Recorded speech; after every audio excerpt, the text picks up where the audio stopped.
मैंने सुना है कि हमें हर किसी के पैर नहीं छूने चाहिए, किंतु मैं गृहस्थ जीवन में हूँ तो मुझे अपने से बड़े सभी के पैर छूने होते हैं, लेकिन मैं पैर छूकर तुरंत हाथ धो लेती हूँ। तो क्या महाराज जी, मैंने जो पुण्य पैर छूकर कमाए उसे हाथ धोकर नष्ट कर दिया? ले ले ऐसे हाथ धो के लेने, हाथ तो धो ही लेना चाहिए। श्री जी की सेवा करनी, ठाकुर की सेवा करनी है तो चरण छूना तो एक सबकी मर्यादा है, और चरणों में भगवान का वास है, इसीलिए किसी के मस्तक नहीं छुए जाते, चरण छुए जाते, चाहे कोई भी हो।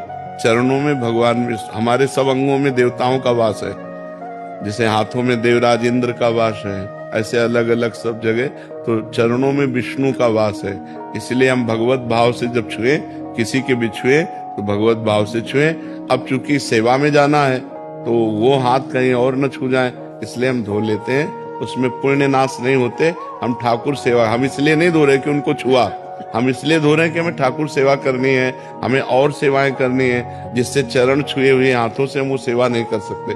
जैसे हम गुरु के ही चरण हैं, तो गुरु के चरण छूने के बाद यदि श्री जी को हमें भोग लगाना है तो हाथ तो धोना पड़ेगा ना, क्योंकि श्री जी को भोग लगाना है। और गुरु जी श्री जी में अंतर नहीं है, फिर भी उनके चरण छूने के बाद हमें हाथ धोने पड़ेंगे, क्योंकि श्री जी की सेवा में जाना है।